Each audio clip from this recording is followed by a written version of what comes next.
Hi guys, welcome back to Ayurveda Hub. This is lecture 3 of Agatantra lecture series, and in this lecture we will be doing Vish ke gun, Vish gati and Prativish ka concept. So let's quickly start our video. We have some very small topics in this, so jaldi se cover karte hain unko, apni video start karte hain. Hi guys, welcome to Ayurveda Hub. In the last video, we covered the introductory part of Vish and we also covered the गुण of Vish. मतलब कि विष के गुण वाला part हमने cover कर लिया था।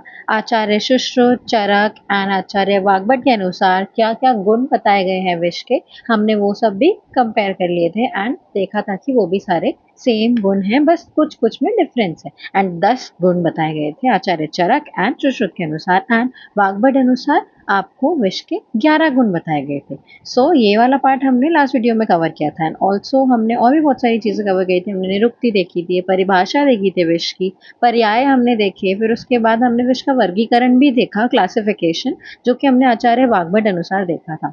सो ये सब कंप्लीट हमने किया। उसके बाद रस तरंगिणी अनुसार, रस रत्न समुच्चय अनुसार हमने देखा विष एंड उपविष कितने हैं, उन सबका अधिष्ठान भी देखा। उसके बाद की जांगम विष 16 एंड स्थावर विष 10 है, उनके अधिष्ठान 10 है और जांगम विष के 16 है। तो इसके बाद हमने गुण देखा एंड उसके बाद सारे उनकी कवर के। तो वीडियो में हम देखेंगे विष के गुणों की कारमुकता की, मतलब जो विष के गुण है उनके क्या कर्म है, वो किस तरीके से बॉडी पे एक्ट करते हैं। तो स्टार्ट करते हैं। सबसे पहले हमने देखा था कि विष के 2 गुण हमारे रुक्ष, लघु, उष्ण, ये सब कुछ गुण दिए हुए। तो सबसे पहले रुक्ष एंड उष्ण गुण होने के कारण क्या करता है, रुक्ष होने के कारण एक तो वायु को दूषित करता है एंड उष्ण होने के कारण वो रक्त और पित्त को प्रकोपित करता है। तो इन दोनों को प्रकोपित करता है उष्ण होने के कारण। ठीक है। तीक्ष्ण गुण अगर हम देखें तो बुद्धि को मोहग्रस्त करता है एंड मर्म बंधनों को काटता है। तो उसके 2 कर्म है, तीक्ष्ण गुण के 2 कर्म है, जो कि है बुद्धि को मोहग्रस्त करना और मर्म बंधनों को काटना। उसके पश्चात सूक्ष्म गुण हमारा आता है। सूक्ष्म गुण क्या करता है, शरीर अवयवों में शीघ्रता से प्रवेश कर विकार उत्पन्न करता है। आपको पता है सूक्ष्म गुण जो है वो बहुत जल्दी प्रवेश करेगा फिर शरीर अवयव में, शारीरिक अवयवों में, तो वो शीघ्रता से प्रवेश करता है और विकारों को उत्पन्न करता है। ऐसे ही अगर हम आशुकारी गुण देखें तो आशुकारी गुण क्या करेगा, आपको गुण तो पता है आशुकारी, तो आशुकारी गुण क्या करेगा कि शरीर में तेजी से फैलता है और प्राणों का हनन करता है, मतलब कि नष्ट करता है, प्राण नष्ट करता है, प्राणों को हरता है। शरीर में जल्दी से तेजी से फैलता है। सूक्ष्म गुण की वजह से वो शीघ्रता से प्रवेश कर पाता है एंड आशुकारी गुण होने की वजह से वो शरीर में तेजी से फैलकर प्राणों का हनन करता है। तो ये इन दोनों में डिफरेंस है कि सूक्ष्म गुण की वजह से वो जल्दी से प्रवेश कर पाता है एंड आशुकारी होने के कारण वो शरीर में तेजी से फैलता है, प्राणों का हनन करता है। इसके बाद व्यवायी गुण आता है, जो कि संपूर्ण शरीर में पाचन से, अब देखो पाचन से पहले ही फैल जाता है, उसका डाइजेशन नहीं हुआ, कुछ भी नहीं हुआ, उससे पहले वो फैल जाता है पूरी बॉडी में। तो आप देखते हो ना कितने ज़्यादा सिवियर लक्षण आते हैं, सिवियर सिम्टम्स आते हैं बिकॉज ऑफ दैट। तो व्यवायी गुण के कारण संपूर्ण शरीर में वो पाचन से पूर्व ही फैल जाता है। फिर विकासी गुण है, जो कि दोष, धातु, मल, इन सभी को नष्ट करता है और इन्हें दूषित करके इन्हें नष्ट करता है। मतलब दोष को, धातु को और मल को, मतलब इन तीनों को बॉडी में जो हमारे कॉन्स्टिट्यूएंट्स हैं उनको पहले ऑब्वियसली दूषित करके उन्हें नष्ट कर देता है। एंड विशद गुण के अकॉर्डिंग कहीं भी रुकता या चिपकता नहीं है। अब उतना ज़्यादा रुक्ष है, रघु एंड विशद ऑल्सो, तो वो कहीं रुकता ही नहीं है, वो पिछल नहीं है, वो विशद है कि वो बहुत ज़्यादा लाइक रुकता ही नहीं है, चिपकता ही नहीं है, फैलता रहता है। व्यवाही है उसका गुण, बिकॉज हर जगह वो फैलता है। आशुकारी गुण है, जल्दी से फैलता है। तो ऑल दिस बिकॉज ऑफ कि विशद गुण जो है उसको कहीं रुकने या चिपकने नहीं देता, तो इसी कारण वो जल्दी फैल पाता है। और लघु गुण के कारण कि दुष्चिकित्सा, अब वो लघु गुण है तो चिकित्सा भी उसकी इजीली नहीं होती। अब देखो ना, लघु है, सूक्ष्म है, तो इतने सारे गुण उसको मिल के सारे फैक्टर्स एक साथ वर्क करते हैं और उससे ये है कि वो चिकित्सा उसकी इजी नहीं होती। एंड अविपाकी होने के कारण शरीर में बहुत दिनों तक बना रहकर कष्ट देता है। अविपाकी होने के कारण क्या करता है, शरीर में बहुत दिनों तक बना रहता है और वह हमें कष्ट देता है, बहुत ज़्यादा कष्ट देता है।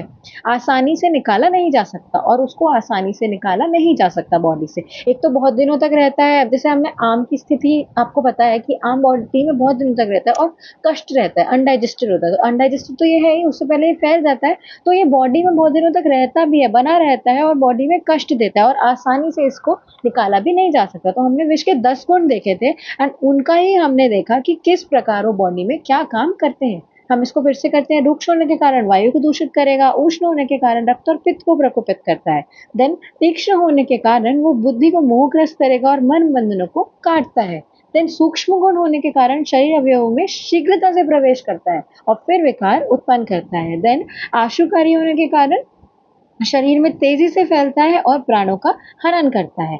ठीक है, व्यवायी होने के कारण संपूर्ण शरीर में पाचन से पूर्व ही फैल जाता है। विकासी होने के कारण दोष धातु मल इन सभी को नष्ट करेगा। विषद होने के कारण कहीं भी रुकता या फिर चिपकता नहीं है। लघु होने के कारण दुष्चिकित्सा और अविपाकी होने के कारण बहुत दिनों तक शरीर में बना रहता है और कष्ट देता है और आसानी से निकलता भी नहीं, आसानी से इसे निकाला भी नहीं जा सकता। तो ये विष के 10 गुण थे एंड इनकी हमने कार्मुकता देखी कि ये किस प्रकार हमारी बॉडी में काम करते हैं। तो एटलीस्ट आपको ये पता होना चाहिए कि नॉट जस्ट द गुण but you have to revise the part कि वो कैसे बॉडी में काम कर रहा है, कैसे उनका कर्म हो रहा है बॉडी के अंदर। फिर इसके बाद विष मध्य एंड ओज के गुणों का रिलेशन देखेंगे कि अब विष मध्य एंड ओज मतलब कि विष के मध्य के मतलब जिसके सेवन से किसी को मद आती है या फिर नशा हो, दैट इज मध्य। एंड ओज के, जो आपको पता है ओज इज योर आपकी सारी धातुओं का सार, तो विष मध्य और ओज के गुणों का रिलेशन देखेंगे कि विष के गुण जो है वो मध्य से रिलेट करते हैं या फिर ओज से रिलेट करते हैं। तो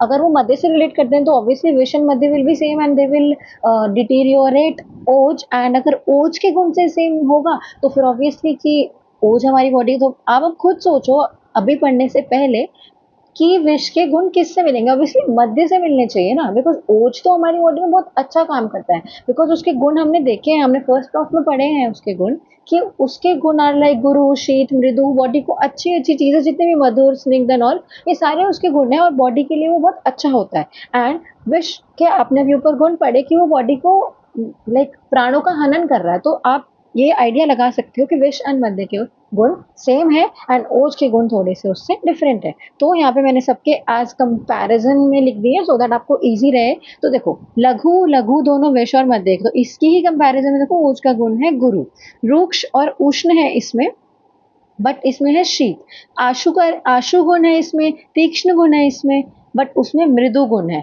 ठीक है, विशद इसमें है, सूक्ष्म है, ये जल्दी से फैलता है। देखो मतलब आप अगर कंपेयर करोगे ना कि सूक्ष्म इसमें भी है सूक्ष्म इसमें भी है, देन यू विल से कि विशद इसमें भी है विशद इसमें भी, तो ऑलमोस्ट सारे गुण सेम है बट एक गुण है जो डिफरेंट है कि विष का अनिर्देशीय रस है एंड मध्य का गुण है अम्ल, मतलब वो रस में अम्ल है एंड विष अनिर्देशीय रस। ठीक है ना, तो बोथ हैव ऑलमोस्ट सिमिलर गुण, मतलब कि दोनों के सेम गुण हैं। आप सारे मैच करके देखोगे ना, यू विल फाइंड कि हाँ सारे गुण मिक्स होते हैं, सारे गुण सेम ही है, but only the one that have mark की अनिर्देशीय रस और मध्य का गुण जो कि अम्ल होना है वो डिफरेंट है, बाकी सारे गुण सेम है। तो विष एंड मध्य के गुण बहुत ज्यादा सिमिलर हैं, वो बहुत ज्यादा एक दूसरे से मिलते हैं।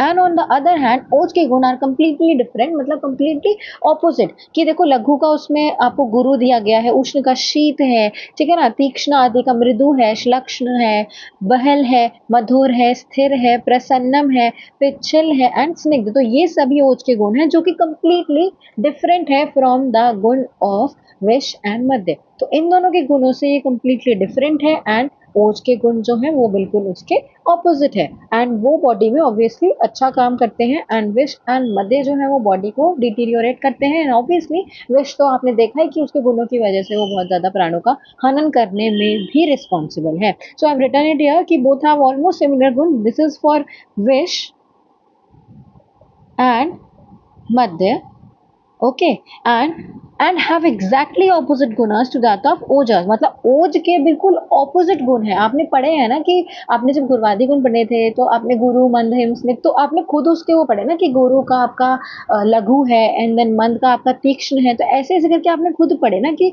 कौन से गुण उष्ण का आपका शीत है, कौन से गुण का क्या ऑपोजिट गुण है। तो एग्जैक्टली ऑपोजिट गुणास ऑफ दैट ओजस, ओज के गुणों के बिल्कुल ऑपोजिट गुण है विष के एंड मध्य के। तो दिस वाज योर विष मध्य एंड ओज गुना रिलेशन, दिस इज इंपॉर्टेंट, आपको ये पता होना चाहिए कि आपको अब फॉर एग्जांपल आप विष के ही लर्न कर लो ना, तो देन यू विल नो कि मध्य के भी तो वही गुण है, बस देयर इज सम टर्म का डिफरेंस जो कि आचार्यों ने यूज करे हैं। तो थोड़े बहुत आपको श्लोक का भी रेफरेंस आप ले सकते हो, बाकी मैंने इसमें श्लोक से ही लिखे हैं, ये मैंने श्लोक को ब्रेक करके ही टर्म्स लिखे हैं। एंड ओज के गुण यू मस्ट नो दैट, क्योंकि आपने वो तो पढ़ा भी है, तो ओज के गुण भी आप यहाँ पे रिवाइज करोगे। Now coming on to another important part that is विष गति। विष की गति कि अब किस प्रकार की ऊर्ध्व गति या अधोगति किस प्रकार की होगी, किस तरीके से वो बॉडी को अफेक्ट करेगा। सो जंगमम स्यात् अधोभागम, मतलब कि जंगम विष की अधोगति होती है, मतलब कि अधोगति होती है क्या, उसका डाउनवर्ड मूवमेंट होता है जंगम विष का, ठीक। ऊर्ध्वभागम तो मूलजम, मतलब कि जो स्थावर विष है ना उसकी ऊर्ध्व गति होगी, उसकी अपवर्ड मूवमेंट होगी। फॉर एग्जाम्पल कि अगर हमने स्थावर विष लिया तो उस स्थावर विष खा लिया गलती से, तो उसकी ऊर्ध्व गति होगी और वो ऊपर जाएगा बॉडी के, लाइक हमारे सर, नोज, आई, इस जगह को ज्यादा जल्दी अफेक्ट करेगा, ठीक है। एंड जंगमम से अधोभागम, अर्थात कि वो अधोगति होगी, डाउनवर्ड मूवमेंट होगा, तो वो बॉडी के जो हमारे नीचे वाले पार्ट्स है, फॉर एग्जाम्पल लेग्स एंड आपका all your urinary system and everything, तो इनको ज्यादा जल्दी जाके अफेक्ट करेगा। तो जंगम की आपकी गति होगी कौन सी, डाउनवर्ड मूवमेंट, अधोगति। एंड आपकी स्थावर की जो ऊर्ध्वभागम तो मूलजम, स्थावर विष की आपकी ऊर्ध्व गति होगी, ठीक है ना, अपवर्ड मूवमेंट। अब इनकी आप ऑब्वियसली चिकित्सा भी देखो कि क्या होगी, तस्मात् दंष्ट्रा विषम मौलम, मतलब कि उनके एक्शन को न्यूट्रलाइज करने के लिए तस्मात् दंष्ट्रा विषम मौलम, तस्मात् दंष्ट्रा विषम मौलम, देयरफॉर न्यूट्रलाइजेस द एक्शन। अब एक दूसरे के एक्शन को भी न्यूट्रलाइज करते हैं। कैसे, फॉर एग्जाम्पल जंगम विष किसी को तो किसी ने काट लिया, फॉर एग्जाम्पल सांप ने काट लिया, तो अब उसकी चिकित्सा के लिए ना एज अ प्रतिविष यूज किया जाएगा स्थावर, बिकॉज अब वो जंगम विष था तो उसकी गति होगी अधोगति, डाउनवर्ड मूवमेंट। एंड अगर स्थावर विष उसको दिया जाए, उसको एज एंटीडोट उसका ट्रीट किया जाए, प्रतिविष जिसको हम कहते हैं एंटीडोट, उसकी तरह उसको यूज किया जाए, तो दिन ये नो ना कि हाँ वो उसको थोड़ा वो ठीक कर सकता है, कि उसकी गति वो चेंज कर सकता है। सो ये एक दूसरे का एक्शन न्यूट्रलाइज करते हैं। तो प्रतिविष विषय विषांतर प्रयोग प्रतिविष, मतलब कि विष जो कि प्रयोग होगा विष के लक्षणों को कम करने के लिए, उसको प्रतिविष कहते हैं, that is your antidote. Okay, you must remember this, ठीक है ना। तो based on the principle of विषगति, विषगति के प्रिंसिपल पे ऑब्वियसली ये बेस्ड है कि स्थावर विष it is use in the treatment of जंगम विष